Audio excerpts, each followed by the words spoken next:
J.A. and Victoria Moore, along with the family of Myra Thompson, are putting their pain to action with passion to forgive.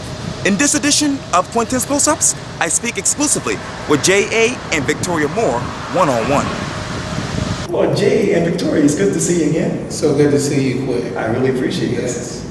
Let me take you back to Thursday, July 21st. It was the Passion to Forgive. It was a cocktail hour as well as a fundraiser in honor of your sister, Myra Thompson, who was killed at Mother Emanuel on June 17, 2015. Walk me back down memory lane and tell me what memories play back in your mind of that particular event. I'll say this firstly. My nephew, Kevin, has been incredible. He's been an inspiration to not just me, but to my wife, Victoria, and to the entire family.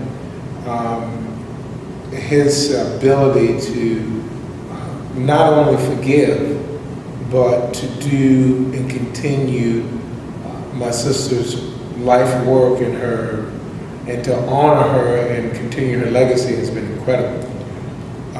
And so I think the fundraiser for me was a kind of maturation of all the good work that this organization has been doing. It was incredible to see so many beautiful people, very diverse group of people, young and more experienced, white and black, and we even had an Iranian guy there as well. So it was for me.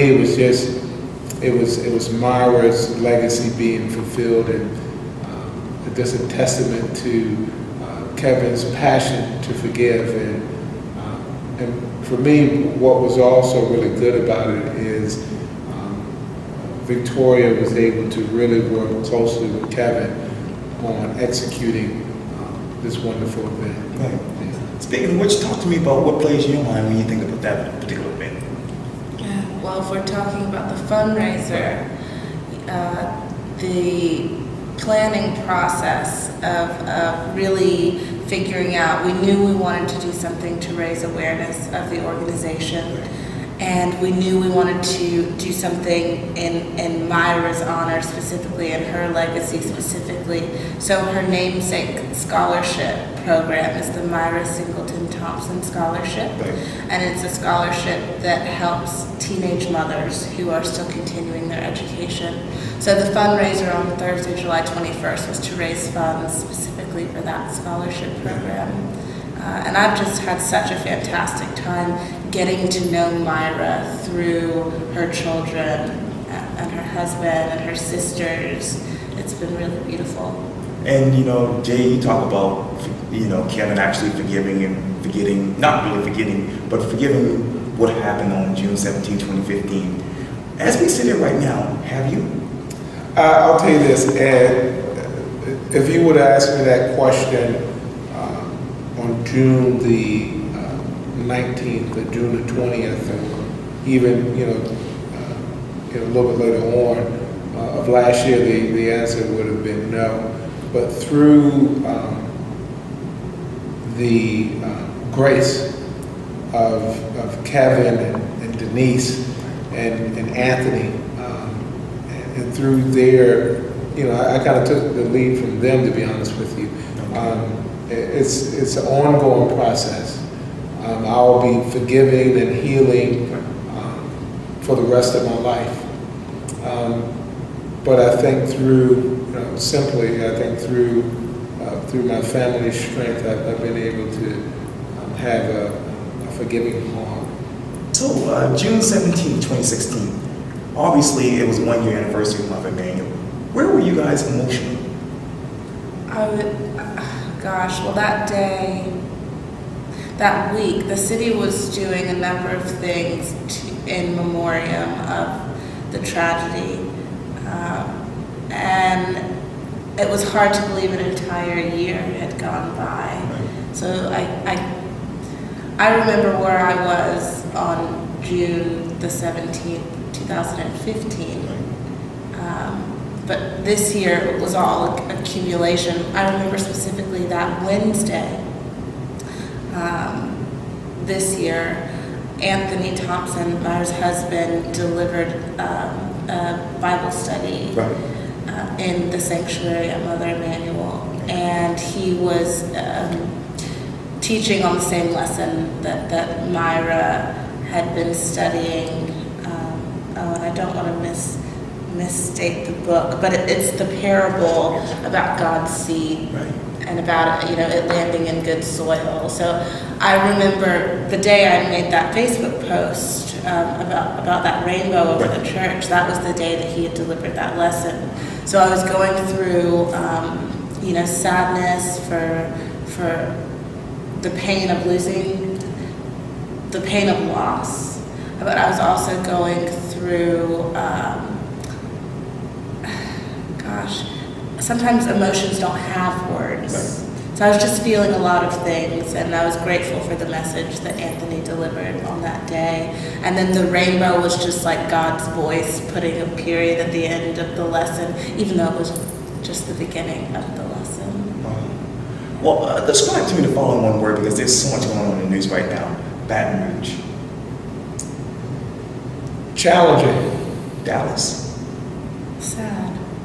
Minnesota. Tough. The Confederate flag removal 1 year later. Okay. The re-election of Senator Marlon Kimpson. Fantastic. Yes. Fantastic. Yes. And you actually both campaigned for him. Where are your emotions when you think of that particular campaign? Well, for me, Senator Kimpson is a role model for young African American men. He's a father, he's a husband, he's really successful in his career outside of politics, and he has a genuine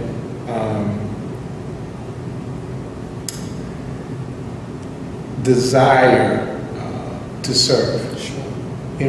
Because it's something that's within him, right? And it's amazing to me to watch him.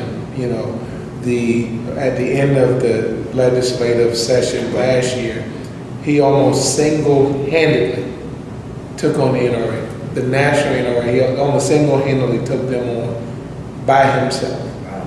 And for me, that type of leadership, where you can say, I will stand alone for righteousness, Right.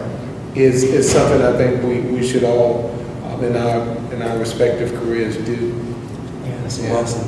I want to move really from emotional news to good news. Mm-hmm. I want to take it back to March 25th. This picture is amazing. Going up, #forevermore, 3/26. It's you and him, obviously getting ready to get married. What was it like to be you guys on that particular day?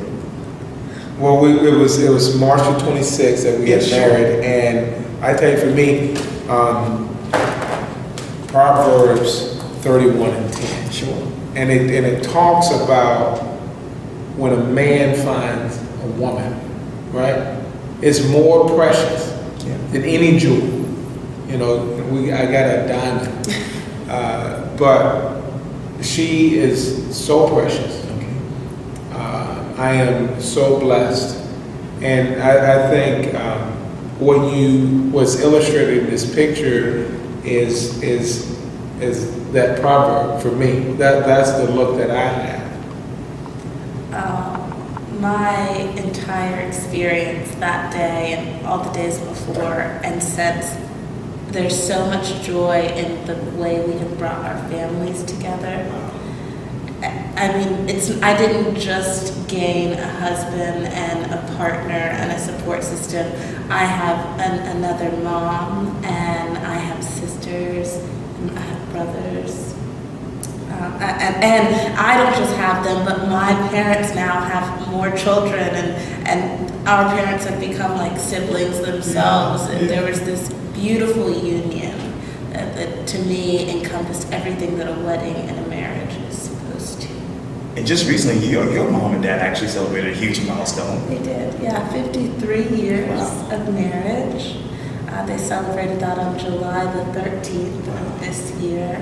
I took them out to a restaurant on King Street because we had the violinist Seth Gilliard play at my wedding.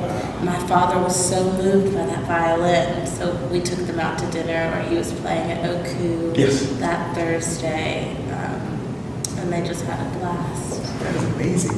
Yeah. And I'm just sitting here thinking about something, but can you talk to your wife by saying, "Dear Victoria"?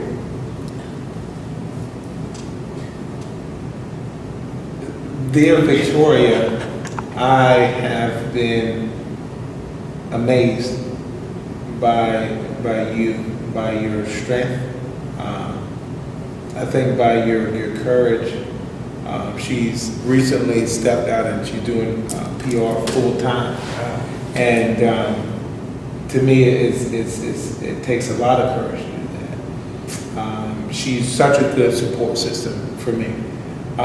She's a partner.